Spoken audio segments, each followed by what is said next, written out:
Assalamualaikum warahmatullahi wabarakatuh. Innal hamdalillah nahmaduhu wa nasta'inuhu wa nastaghfiruh wa na'udzu billahi min syururi anfusina wa min sayyiati a'malina. May yahdihillahu fala mudhillalah wa may yudlil fala hadiyalah. Asyhadu an la ilaha illallah wahdahu la syarikalah wa asyhadu anna Muhammadan abduhu wa rasuluh. Qala Allah Ta'ala ba'da a'udzu billahi minasyaitonir rajim. Ya ayyuhalladzina amanu taqullaha haqqa tuqatih wa la tamutunna illa wa antum muslimun. Rabbi shrah li sadri wa yassir li amri wahlul 'uqdatam min lisani yafqahu qawli. Amma ba'd. Alhamdulillah, summa alhamdulillah, biiznillah, dengan izin Allah Subhanahu Wa Taala kita dapat bertemu sekali lagi untuk kita memperbincangkan ayat-ayat yang terdapat dalam Al-Quran. Apa khabar tuan-tuan, puan-puan, muslimin, muslimat yang dirahmati Allah Subhanahu Wa Taala? Semoga berada dalam keadaan yang sihat sejahtera hendaknya. InsyaAllah, Alhamdulillah, dengan izin Allah Subhanahu Wa Taala, kita telah pun memperbincangkan ayat-ayat daripada surah Al-Baqarah sehinggalah ayat yang ke-101, di mana Allah Subhanahu Wa Taala telah pun menceritakan kepada kita banyaknya ayat-ayat berkenaan perbuatan-perbuatan orang-orang Yahudi ni yang disembunyikan daripada cerita daripada orang ramai, dicerita daripada orang-orang Arab yang berada sekeliling mereka. Apa yang mereka ceritakan, yang mereka banggakan sebelum ini adalah keturunan mereka, kitab yang ada pada mereka, apa kelebihan yang Allah berikan kepada mereka, tetapi mereka sembunyikan apakah sebenarnya niat asal mereka, perbuatan mereka, tabiat mereka yang asal, iaitu mereka itu sebenarnya adalah penentang para rasul, mereka tentang sebahagian daripadanya, dan ada juga yang mereka bunuh, bahkan mereka sampai kepada perbuatan yang melampaui batas, mereka bunuh para nabi dan para rasul yang tidak sesuai dengan hawa nafsu mereka. Mereka tak puas hati, mereka tentang, mereka kalah hujah, maka mereka bunuh. Ada yang mereka cuba bunuh seperti Nabi Isa AS. Bahkan Rasulullah SAW pun mereka cuba bunuh, mereka berjaya meracuni Rasulullah SAW dengan izin Allah. Tetapi apapun, akhirnya Allah bagi tahu kita, walaupun mereka tidak berjaya directly membunuh Rasulullah SAW, tetapi ada percubaan untuk melakukan perkara tersebut. Jadi itu perbuatan-perbuatan yang ada pada orang-orang Yahudi ini. Bahkan mereka sendiri bertemu dengan Rasulullah SAW, menyatakan bahawa mereka mengingkari, bahkan mereka memusuhi Jibril alaihissalam, kerana sebenarnya kenapa mereka memusuhi Jibril ini, kerana apa? Kerana Jibril ini telah mendatangkan wahyu kepada orang yang mereka tidak suka, iaitu bangsa Arab, iaitu Rasulullah sallallahu alaihi wasallam. Itu antaranya. Dan ayat 101 tu kita telah bincangkan, Allah ceritakan kepada kita bahawa mereka mendapat kitab Taurat itu, tapi mereka lemparkan ke belakangnya. Jadi kita akan lihat apa seterusnya yang Allah SWT hendak ceritakan kepada kita, tentu saja kepada Rasulullah SAW dan sahabat pada zaman itu, dan tentu juga kepada siapa sahaja yang membaca Al-Quran ini, yang sudi untuk mempelajari Al-Quran ini. Kita akan ketahui perkara-perkara tersebut. Tujuannya apa untuk kita ketahui perkara ini? Bukan sekadar untuk mendengar kisah sejarah, bukan sekadar untuk melihat penentangan orang-orang dahulu terhadap Allah SWT dan Rasulnya, tetapi tentu sahaja kita nak muhasabah diri, kita nak cek adakah kita juga termasuk dalam golongan-golongan ini. Itu sebenarnya main point, main utama kita, niat utama kita adalah untuk mengubah diri. Sebab tu innama a'malu binniyat. Setiap itu tergantung pada niat. Niat kita bukanlah untuk berbangga dengan apa ilmu yang kita ada, lepas tu kita nak pergi berhujah orang, berjual sana sini, kita nak tunjuk kita pandai, bukan begitu. Kita nak belajari supaya kita faham, kemudian kita boleh amalkan dan kita boleh sebarkan kepada orang lain, supaya orang lain juga dapat beramal dengan perkara ini, dan mereka juga bersama-sama kita dapat memasuki syurga bersama-sama dan tentu saja kita hendak menikmati keindahan syurga itu bersama-sama, dan juga kehebatan yang paling tinggi, itu adalah nikmat yang paling besar, itu adalah melihat wajah Allah Subhanahu Wa Taala kelak di syurga. InsyaAllah. Amin ya rabbal alamin. Baik. Tanpa kita melengahkan masa, kita terus sahaja kepada ayat yang ke-102 insya-Allah. A'udzu billahi minasyaitonir rajim. Aku berlindung kepada Allah daripada godaan syaitan yang direjam. Wattaba'u ma tatlu syayatinu ala mulki Sulaiman. Kemudian Allah Subhanahu Wa Taala menceritakan lagi perangai-perangai orang-orang Yahudi ni, perangai-perangai buruk mereka. Apa yang mereka buat, Allah kata, dan mereka mengikuti. Wattaba'u, dan mereka mengikuti ma tatlu syayatin, apa yang dibacakan oleh syaitan-syaitan ala mulki Sulaiman, pada masa kerajaan Sulaiman. Kemudian Allah kata lagi, wa ma kafara Sulaiman, dan tidaklah kafir Sulaiman itu, walakinna syayatin kafaru yu'allimunan nasa sihra wa ma unzila 'alal malakaini bi Babila Harut wa Marut.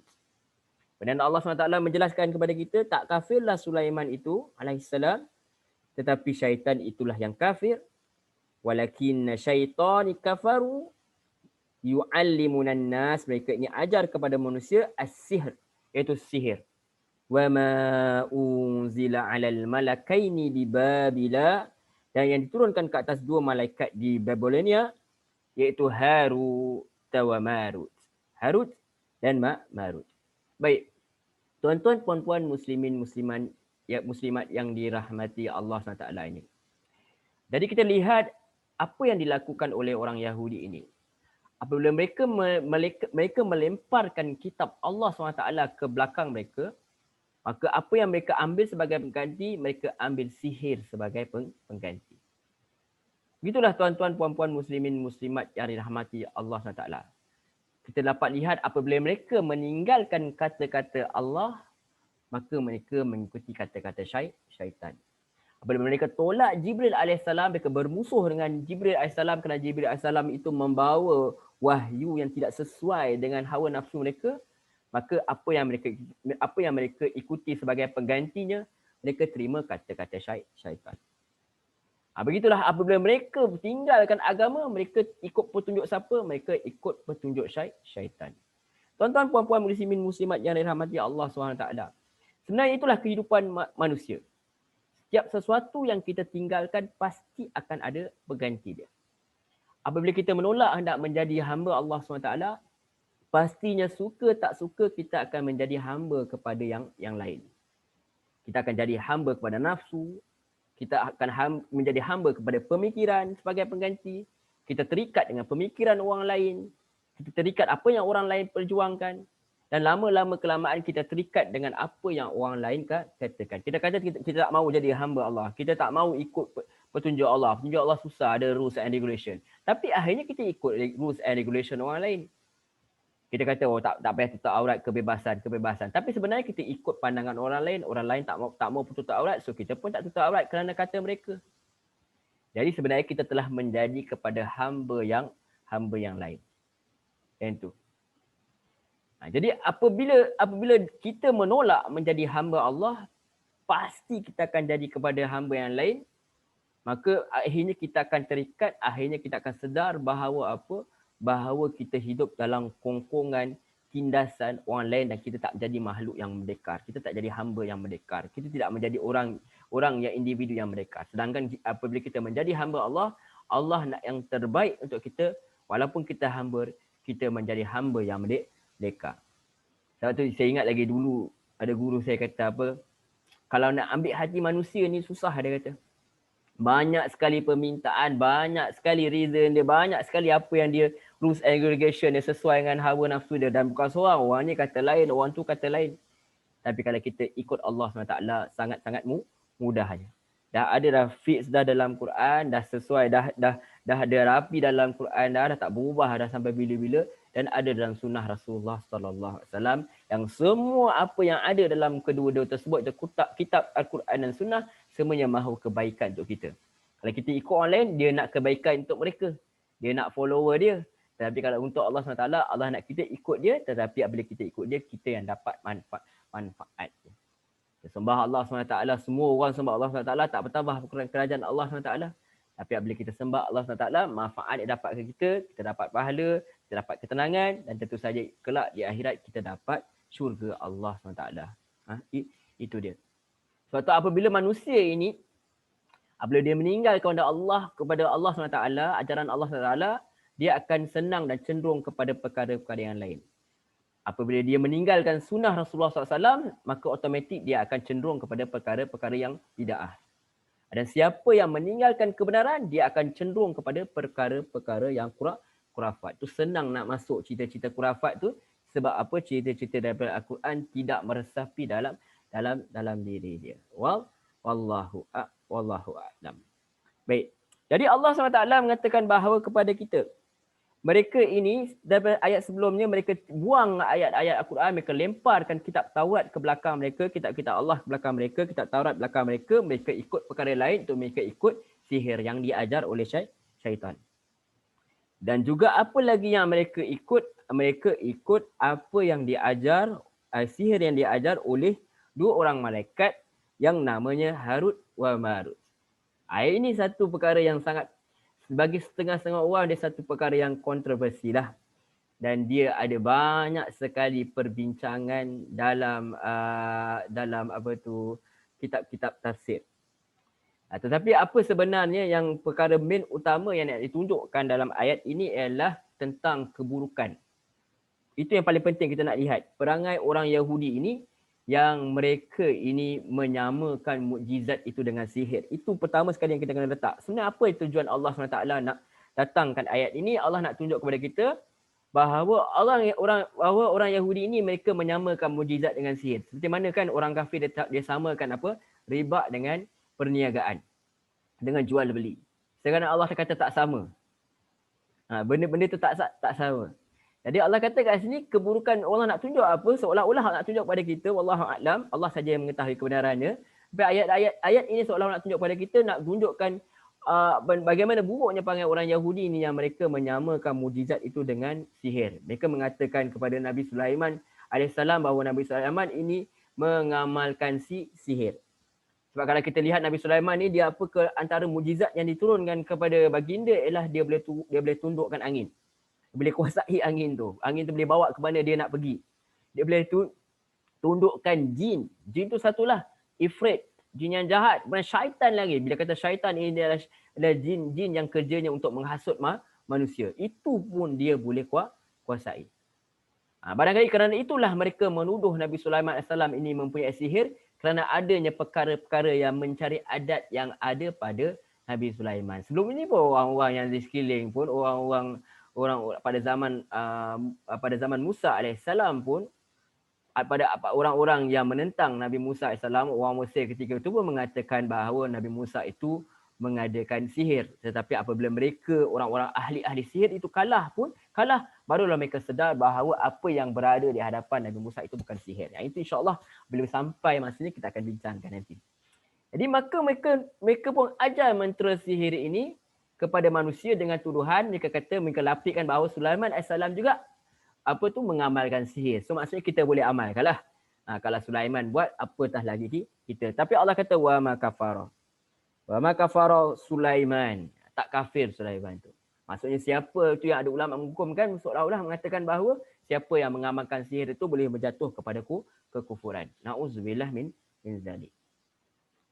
Jadi mereka ajar sihir itu. Tapi kata Al-Quran jawab bahawa Sulaiman itu sebenarnya tidak kafir. Sulaiman AS itu tidak kafir.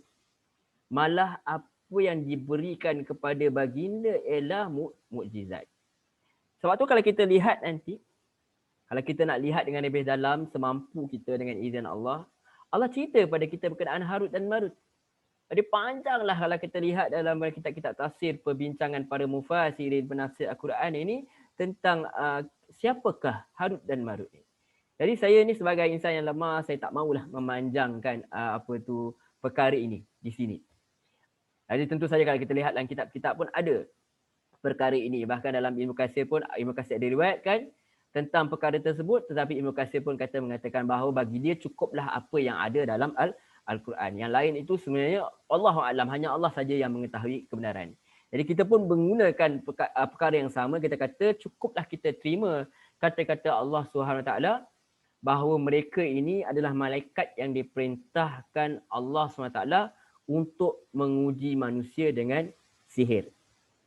Sebab tu apabila mereka ajar sihir, apa mereka buat? Wa ma yu'allimani min ahadin hatta yaqula innama nahnu fitnah. Apabila mereka ajar sihir tu, tidaklah kedua-duanya mengajarkan kepada seseorang pun sampailah kedua-duanya berkata sesungguhnya kami ini adalah fitnah. Yakni kami ini adalah ujian. Wa ma yu'allimani min ahadin hatta yaqula innama nahnu fitnah.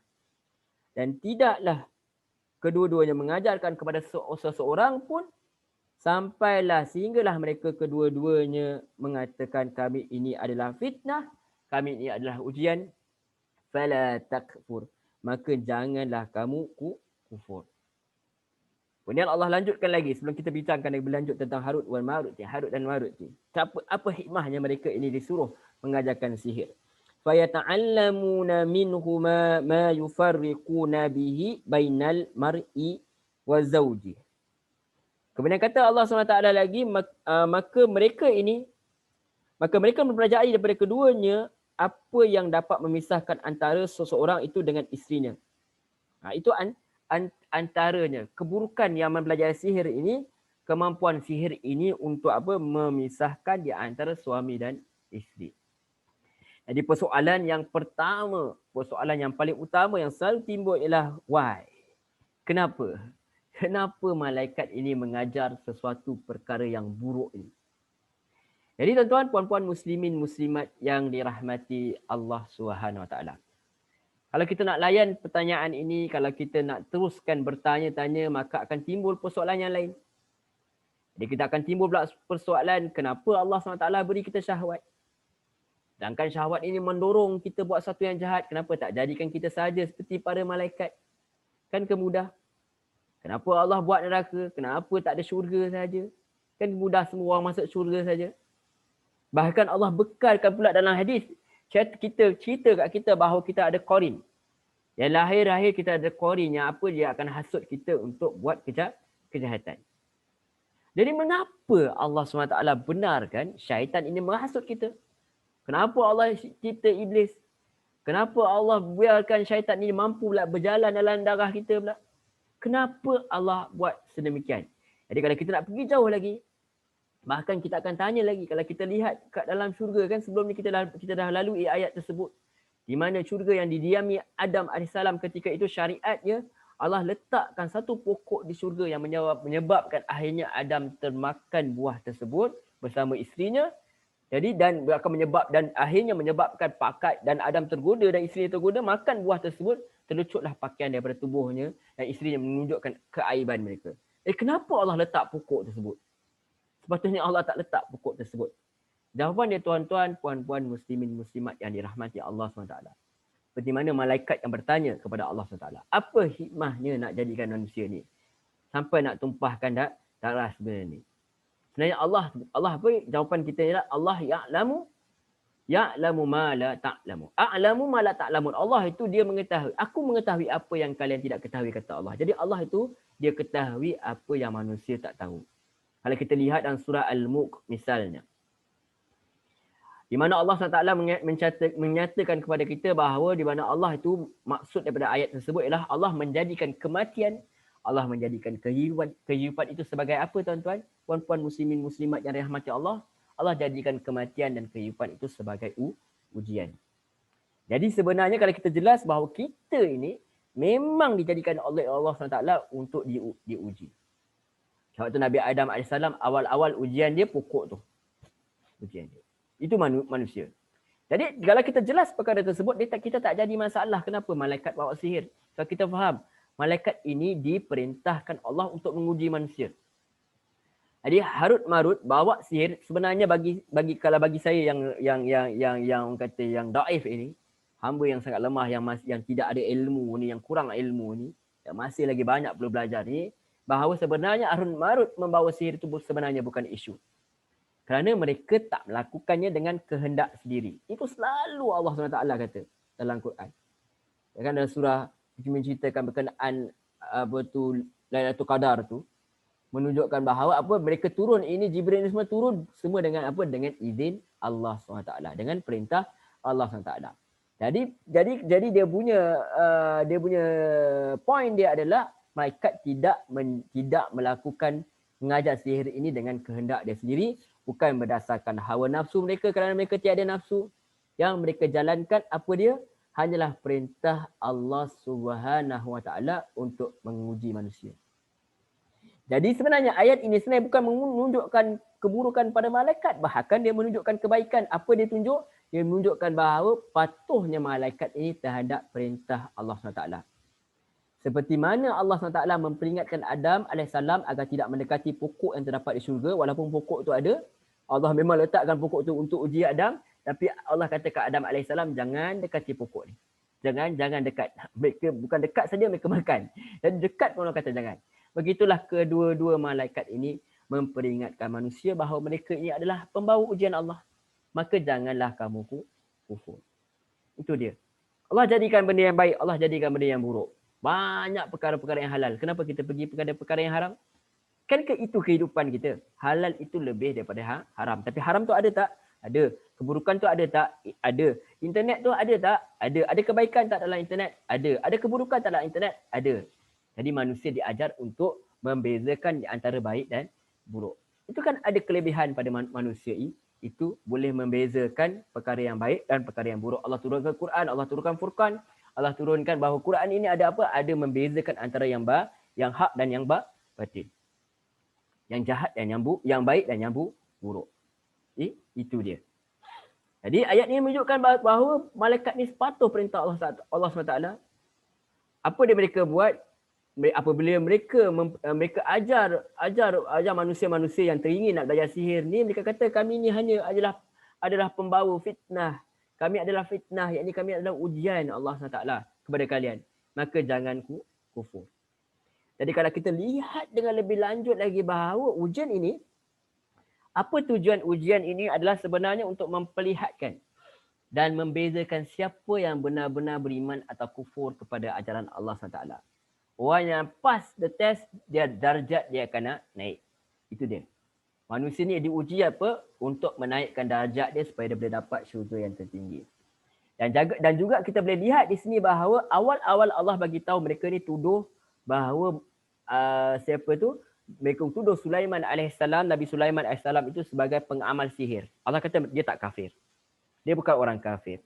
Jadi Allah hantar pada malaikat ni, apa dia satu tujuannya sebagai pembaca Quran, kita dapat lihat bahawa kita dapat lihat beza di antara sihir dan mujizat itu sendiri. Mereka kata orang Yahudi tuduh Sulaiman AS ni melakukan sihir, tapi kita dapat lihat perbezaan utama antara sihir dan mujizat itu adalah sihir itu mampu dipelajari. Nampak tak? Syaitan ajar sihir, untuk menyesatkan manusia. Tapi Harut dan Marut ini ajar sihir juga untuk uji manusia, untuk bagi tahu bahawa sihir ini adalah satu perkara yang salah. Jangan kamu kufur. Dan juga kita ditunjuk bahawa nak tunjuk kepada kita juga bahawa mujizat itu bezanya mujizat itu dengan sihir. Kerana sihir itu mampu dipelajari dan mujizat itu tak mampu dipelajari sampai di bila-bila. Melainkan mujizat ni Al-Quran ni lah. Tetapi apa, dia pun tak mampu untuk meresap dalam badan manusia, dalam dada manusia tanpa izin Allah Subhanahu Wa Taala. Kita tak boleh belajar nak tulis Quran, buat Quran tak boleh. Mempelajari sesuatu daripada Quran tu boleh. Tapi kita tak boleh nak buat Al-Quran. Seperti mana kita tak boleh buat mujizat Nabi Musa, kita tak boleh nak buat mujizat tu. Sampai bila pun mujizat itu tidak boleh dibuat. Kita tak boleh belajar macam mana nak buat kitab Al-Quran yang lain. Kita cuma mampu mempelajari sahaja hikmah-hikmah apa yang ada boleh terdapat dalam Al-Quran.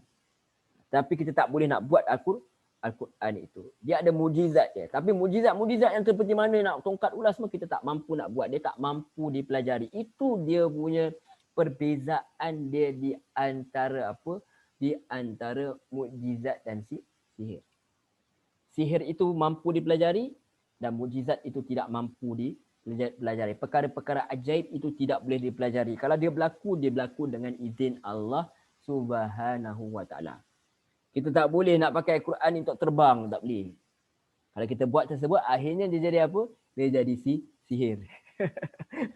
Jadi hati-hati. Jadi kalau kita lihat lagi, akibat daripada mujizat itu baik. Mujizat itu tujuannya suatu perkara yang baik. Berlainan dengan sihir nak apa? Sihir nak keburukan. Jadi kita lihat kepada Al-Quran, mujizat yang masih wujud kalau kita lihat dalam Al-Quran bahawa kewujudan sihir ini apa? Memecah belahkan masyarakat. Memudaratkan semuanya dengan izin Allah Subhanahu wa taala. Wallahu a'lam. Jadi kita katakan bahawa apa yang mereka bawakan ini adalah sesuatu yang buruk, ini sebagai ujian. Jangan kufur. Tetapi Allah SWT memberitahu bahawa apa kemampuan sihir ini antaranya adalah dengan tujuan apa orang belajar sihir untuk memisahkan antara suami dan isteri. Itu kerja syaitan. Di mana kalau kita lihat dalam hadis, satu hadis mengatakan tentang perangai orang-orang, keinginan orang-orang kafir ini ataupun syaitan ini, apa yang mereka suka, mereka ini apa yang iblis suka sebenarnya yang berlaku kepada umat Adam AS ni. Kalau kita lihat, saya rujuk ke dalam tafsir karangan Ibn Katsir, ada satu hadis di mana sebentar tuan-tuan, saya nak lihat kepada hadis tu, takut tersalah. Jadi tuan-tuan, puan-puan, muslimin, muslimat yang dirahmati Allah, ada satu hadis di mana mengatakan kepada kita bahawa daripada Jabir radhiyallahu anhu, daripada Rasulullah sallallahu alaihi wasallam bersabda, inna iblis yad'u arsyahu 'alal ma'. Iblis ni letak singgasana dia atas air. Okey. Thumma yab'atsu sarayahu fa'adnahum minhu manzilata a'zamuhum fitnata yaji'u ahaduhum fayaqulu fa'altu kadza wa kadza. Itu dia. Sesungguhnya iblis tu letak singgasananya ke atas air, kemudian dia utus bala tentera dia, maka yang paling dekat dengannya adalah yang paling besar fitnahnya.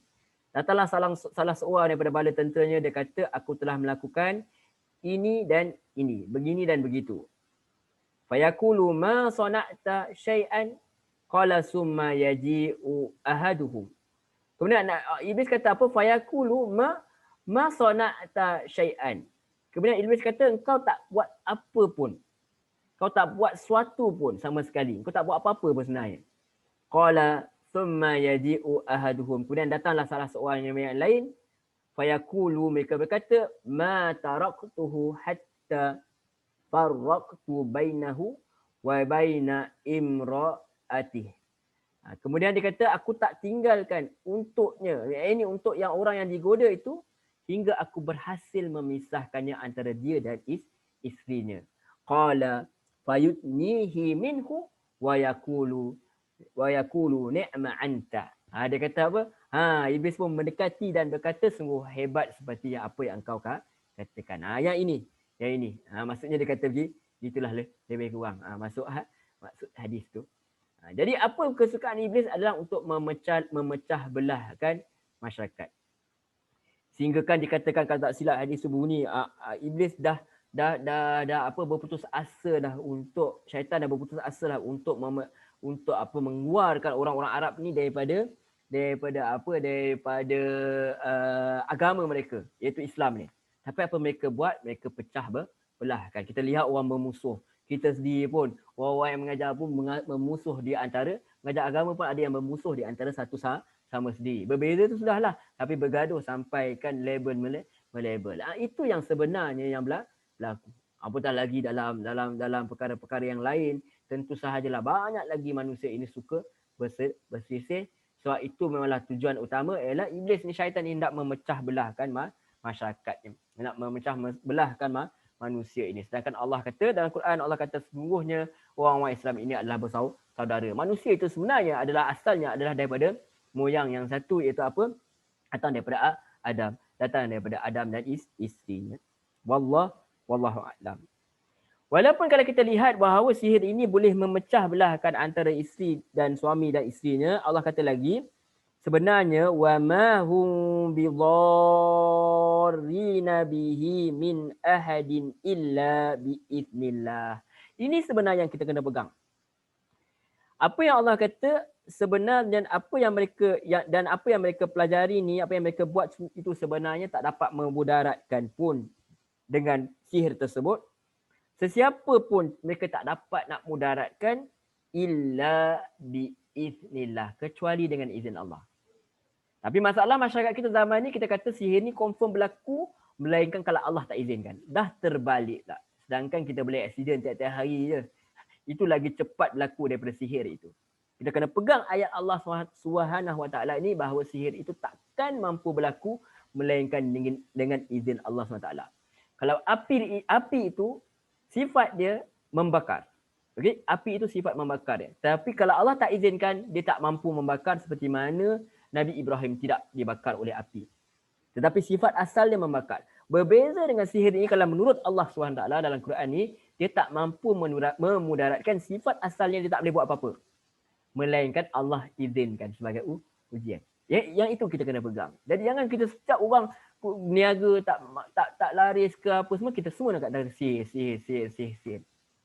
Kita tak dapat jodoh, semua kita kata sihir. Seolah-olah kita nak mengatakan bahawa yang berkuasa itu sihir, bukan berkuasa itu Allah SWT. So hati-hati. Sihir ini juga sebenarnya datang sebagai apa? Sebagai ujian untuk melihat kepada manusia.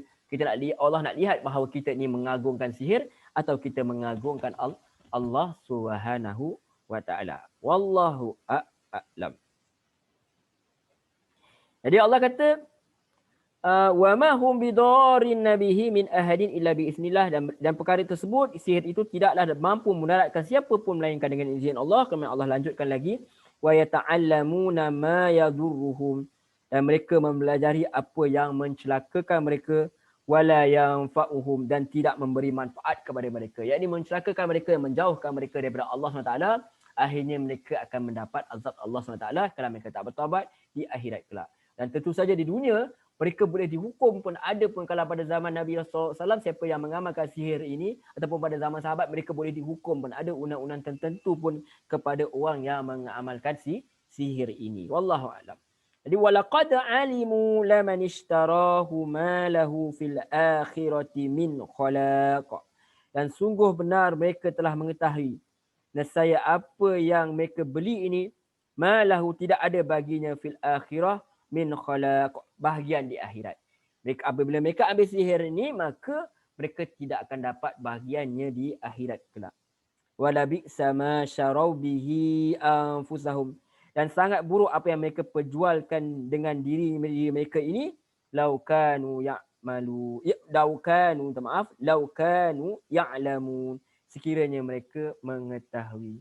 Jadi Allah SWT mengatakan bahawa oleh kerana mereka ini membuat sesuatu yang buruk, mereka membuat sesuatu yang memecahkan belahkan masyarakat, mereka membuat sesuatu yang boleh memudaratkan masyarakat, bahawa Allah kata tidak adalah apa yang mereka dapat melainkan keburukan. Mereka buruklah apa yang mereka jual beli ini, kerana mereka dapat kitab Allah, mereka beli kitab syaitan, mereka ambil sihir, maka Allah kata buruklah, maka mereka tidak ada bahagian kelak di akhirat. Melainkan kata Allah SWT, Allah kata, walau annahum amanu wattaqau lamasubatun, dalam ayat berikutnya ayat 103, walau annahum amanu wattaqau lamasubatun min indillahi khair. Dan jika mereka beriman yang bertakwa, tentu sahaja pahala ganjaran di sisi Allah itu lebih baik. Lau kanu ya'lamun, kalaulah mereka mengetahuinya. Jadi kalau manusia itu mengetahui, manusia itu akan meninggalkan perkara yang kurafat, karut marut tu semua, mereka akan kembali kepada Quran dan Sunnah. Mereka tinggalkan perkara-perkara yang diajar-ajar oleh manusia yang belum tentu benarnya, amalan-amalan yang belum tentu benarnya, mereka kembali kepada Allah SWT. Kalau nak cerita pasal amalan ni, banyak amalan-amalan yang menggaut yang manusia ajar. Sampai kan ada zikir-zikir yang kononnya boleh, kalau orang tu baca, dia boleh lihat pada hari kiamat. Kenapa nak bagi hari kiamat? Dah kenapa kan? Kalau kita kata dah kenapa pula macam ni. Sedangkan Allah SWT kata, Allah SWT bagi tahu dalam hadis, diberitahu bahawa orang yang melihat, yang merasai kiamat tu orang yang betul-betul jahat. Orang yang betul-betul menentang Allah SWT. Dalam hadis diceritakan perkara tersebut. Dia betul-betul perangai dia buruk betul. Dia itulah yang akan melihat kiamat. Kenapa pula kita nak ada pula perkara-perkara yang seperti ini? Jadi apa lagi Allah nak ajar kepada kita? Seolah-olah Allah nak ajar kepada kita, kalau nak ikut, nak berzikir ke, nak apa ke, nak berdoa ke, nak beribadah, ambillah yang ada dalam Quran tu. Ambil dalam sunnah tu. Banyak sekali. Yang itu.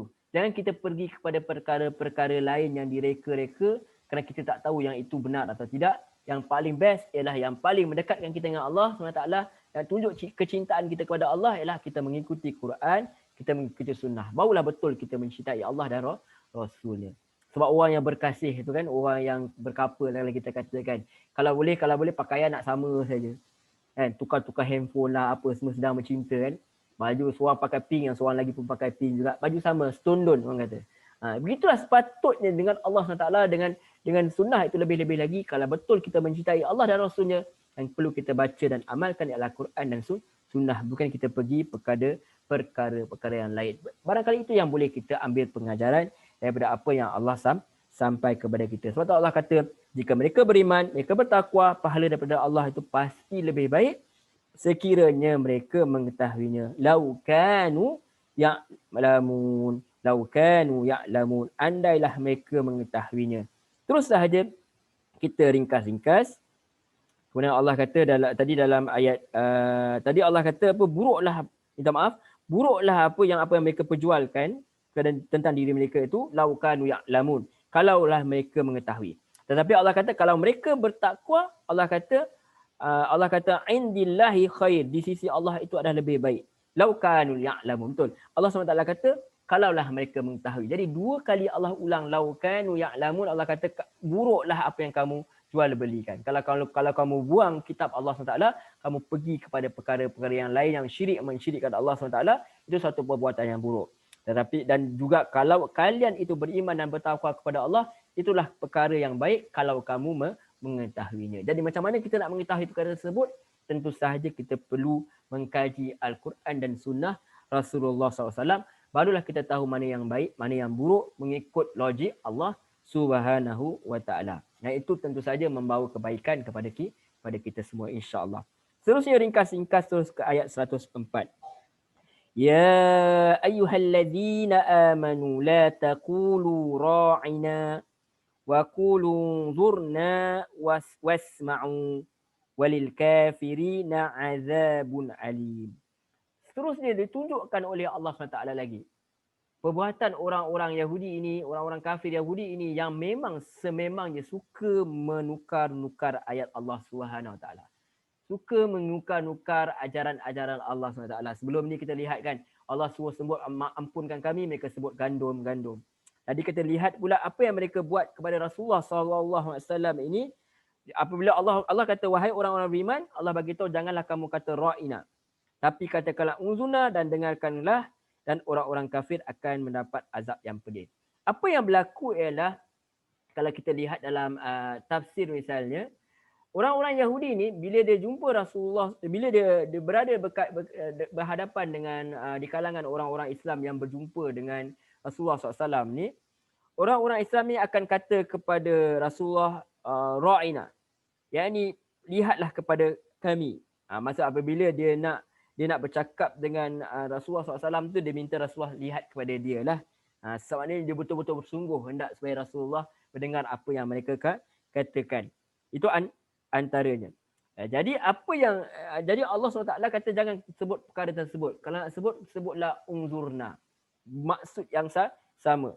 Kerana perkataan ra'ina ni dipermain-mainkan oleh orang-orang Yahudi ni. Mereka kata apa? Mereka kata ra'ina ini dengan tujuan untuk mengejek-ngejek Rasulullah SAW, untuk mencela Rasulullah SAW, yang antara maksud ra'ina ni maksudnya ru'nah. Ru'nah di sini maksudnya maksud yang buruk lah, yang boleh membawa kepada perkataan bodoh. Seolah begitu. Jadi dia nak mengatakan kepada Rasulullah SAW itu bodoh. Begitu. Dia ngejek-ngejek. Dia lihat para sahabat datang kepada Nabi kata, Ra'ina, lihatlah kepada kami. Maksudnya dengarlah apa yang kami nak katakan ini. Kepada Rasulullah menunjukkan betapa bersungguh-sungguhnya mereka bila mereka menuntut ilmu dengan Rasulullah sallallahu alaihi wasallam. Tetapi Yahudi pula datang jumpa Nabi, dia kata, Ru'nah. Ra'ina dengan maksud ru'nah, iaitu buruklah. Buduhlah. Macam tu dia mencela dengan tujuan mencela Rasulullah sallallahu alaihi wasallam. Jadi Allah suruh tukar perkataan unzurna yang tidak boleh diputar belitkan lagi. Jadi kalau kita lihat memang perangai mereka ni macam tu. Apa mereka buat? Mereka jumpa Rasulullah sallallahu alaihi wasallam, mereka akan bagi salam. Antaranya ada kisah berlaku, mereka akan bagi salam. Kalau kita kata assalamualaikum bermaksud salam sejahtera, mereka akan sebut assalamualaikum yang bermaksud semoga kematian menimpa kalian. Assalamualaikum, semoga kematian menimpa kalian. Yang asal samun ni bermakna racun. Maksudnya keracunan lah kalian ni, matilah kan kalian ni. Seolah-olah macam tu. Jadi kita dapat lihat bahawa perbuatan mereka ini memang biasa. Sebab tu mereka bukan sekadar itu, mereka berani menukar ayat-ayat Allah SWT. Bukan setakat lidahnya sahaja mencela manusia, sampaikan ayat Allah SWT pun mereka mampu buat. Kalaulah ayat Allah SWT pun mereka mampu ubah, apalah sangat mereka nak ubah perkataan untuk mencela manusia yang lain.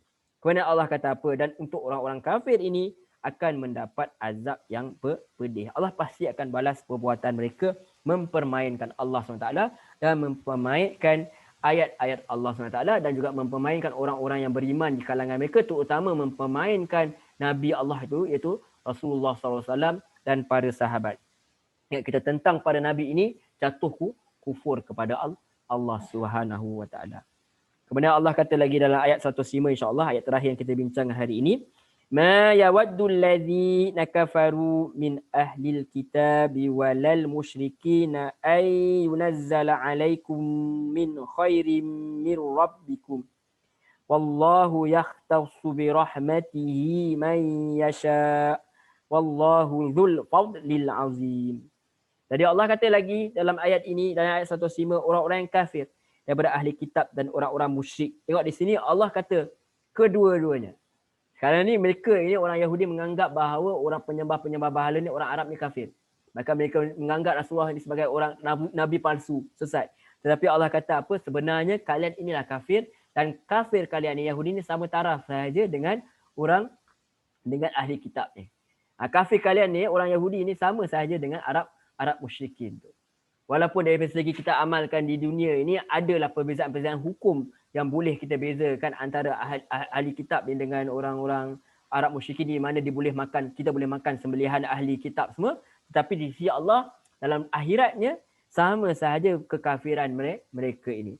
Jadi orang yang kafir daripada ahli kitab dan orang-orang musyrik yang tidak menginginkan diturunkan kepadamu suatu kebaikan daripada Tuhanmu, dia tak suka Rasulullah ni dapat kebaikan, dia tak suka Rasulullah ni dapat wahyu, maka kata Allah SWT, tetapi secara Allah kata orang-orang yang kafir daripada ahli kitab dan orang-orang musyrik tidak menginginkan diturunkannya kepadamu suatu kebaikan daripada Tuhanmu. Setelah Allah kata Allah akan azab mereka ini, Allah akan azab orang-orang Yahudi yang kafir ini, Allah bagi tahu bahawa memang pun ahli kitab ini dan orang-orang kafir di kalangan ahli kitab ini dan orang-orang musyrik ini tak menginginkan diturunkannya kepadamu suatu kebaikan pun daripada Tuhanmu. Jadi Allah bocorkan apa yang ada dalam diri mereka, bahawa mereka ini memang tidak mahu kebaikan kepada Rasulullah SAW. Tetapi Allah kata jangan risau, walaupun kalian ditentang, walaupun kalian tidak disukai, sebab sebelum ni kalian sangat mengharapkan bahawa orang-orang ini, bila kalian di Mekah, kalian harapkan bahawa mereka ini ikut kalian sebab mereka adalah orang-orang Arab Quraisy. Mereka dah datang daripada puak yang sama, kalian harapkan mereka supaya terima, tapi mereka tak terima, kebanyakan mereka tak terima. Kalian pergi ke Madinah, kalian harapkan Yahudi ini terima, tapi mereka tak terima, sedangkan mereka adalah ulama, mereka mengetahui kebenaran. Tapi Allah kata sememangnya mereka ini tidak mahukan kebaikan ke atasmu. Mereka tak mahu pun engkau ni menjadi nabi ya Muhammad. Jadi begitu. Jadi tapi jangan risau, sebab apa Allah kata wallahu yakhtassu bi rahmatihi man yasha. Sebab Allah itu memberikan rahmat kepada siapa sahaja yang dia kehendaki. Walaupun orang tak suka, tak kisah. Aku nak kau jadi nabi. Aku nak kau jadi Islam. Wallahu dzul fadlil azim. Dan Allah itu pemilik kurniaan yang besar. Itu dia. Ya Allah jelaskan kepada dia, Allah tahu apa dalam ada hati dalam Rasulullah dan para sahabat. Di mana Rasulullah kalau boleh nak semua orang beriman, tapi Rasulullah kata, Allah kata sebenarnya mereka ni memang tak nak pun. Yang menentang ni mereka tak nak. Mereka tak nak kebaikan kepada atas kalian. Tetapi jangan risau, aku yang memberi rahmat kepada siapa yang aku kehendaki, dan aku adalah satu pemilik kurniaan yang besar, dan aku memiliki segala-galanya, aku boleh bagi kepada siapa yang dia kehendaki. Itu sebenarnya yang kita boleh pelajari, walaupun kita tak disukai, walaupun kita tidak ditentang, walaupun kita tidak mendapat kehidupan yang selesa kerana kita mengikut ajaran Quran dan Sunnah, tapi kita katakan bahawa Allah mengkehendaki siapa sahaja untuk menyampaikan ajarannya, jadi kita sampaikanlah semampunya walaupun kita ditentang. Sebab apa? Allah itu memiliki kurniaan besar, yang kita nak harapkan balasan itu hanyalah daripada Allah SWT. Bukan kita nak hadapkan, bukan kita nak dapatkan sokongan manusia, yang kita nak dapatkan adalah kurniaan daripada Allah SWT. Lepas tu kita masuk masjid dia ajar, kita baca Allahumma tahli abwaba rahmati. Kita minta Allah buka pintu rahmat. Lebih kurang awqamaqalah doa tersebut. Jadi kita masuk, kita minta Allah bagi rahmat kepada kita, bagi rahmat kepada kita. Minta Allah supaya bagi rahmat kepada kita. Baik. Mana kita keluar daripada masjid, kita minta Allah bagi kita kurniaan. Lebih kurang lah. Kalau tersilap, maafkan. Jadi ayat ini menunjukkan bahawa Allah bagi tahu bahawa memang orang kafir ini tidak mau terima, tidak mau keinginan, tetapi Allah pilih sesiapa sahaja di kalangan makhluk dia, hamba dia, untuk Allah bagi rahmat, dan Allah pilih untuk siapa yang akan menjalankan perintah Allah SWT, itu berdakwah kepada Allah, ke atas jalan Allah SWT. Sebab tu pada tu ulama itu adalah pewaris kepada Nabi. Walaupun ditentang, jangan berhenti, teruskan menyebarkan ajaran yang benar, tapi sebarkanlah dengan penuh hikmah, insya-Allah.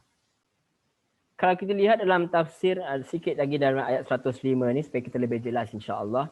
Jadi kalau kita lihat daripada dalam tafsir karangan As-Sa'di, beliau mengatakan tentang ayat 105 ni, dan Allah mengkhabarkan tentang permusuhan orang-orang Yahudi dan orang-orang musyrik terhadap orang-orang beriman, iaitu bahawa mereka tidak menginginkan apa yang diturunkan suatu kebaikan kepadamu.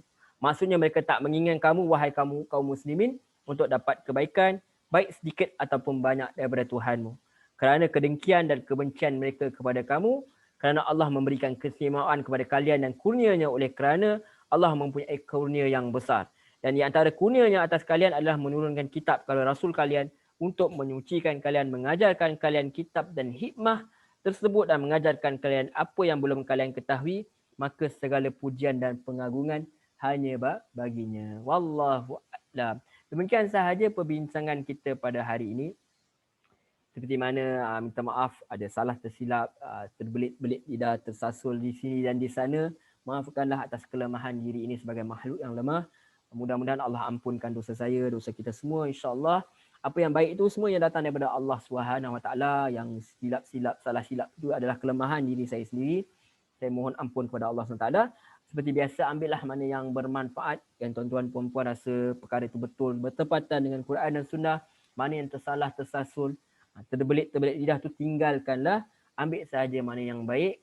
Doakan supaya Allah bagi kita manfaatlah atas apa yang kita pelajari ni. Seperti mana selepas subuh, Nabi selepas pada solat subuh tu, Nabi ajar kita, Allahumma inni as'aluka ilman nafi'an wa rizqan thayyiban wa amalan mutaqabbala. Kita mohon kepada Allah ilmu yang bermanfaat, amalan yang diterima, dan rezeki yang baik. Rezeki yang baik dan amalan yang diterima. Kita minta rezeki yang baik dan amalan yang diterima. Itu yang Nabi ajar kepada kita. Mudah-mudahan apa yang kita perbuatkan ini mendapat keredaan Allah SWT. Mudah-mudahan, dan apa yang kita pelajari ini, mudah-mudahan dapat kita amalkan dan kita sebarkan supaya orang lain juga dapat manfaatnya. Wallahu a'lam. InsyaAllah bertemu lagi dalam pertemuan yang berikutnya. Kita tutup dulu dengan tasbih kafarah. Subhanakallahumma wa bihamdik, asyhadu an la ilaha illa anta, astaghfiruka wa atubu ilaik. Wa sallallahu alaihi wasallam Muhammad wa ala alihi wa sahbihi wasallam. Walhamdulillahi rabbil alamin. Wassalamualaikum warahmatullahi wabarakatuh. Terima kasih banyak-banyak tuan-tuan, puan-puan, muslimin, muslimat yang dirahmati Allah.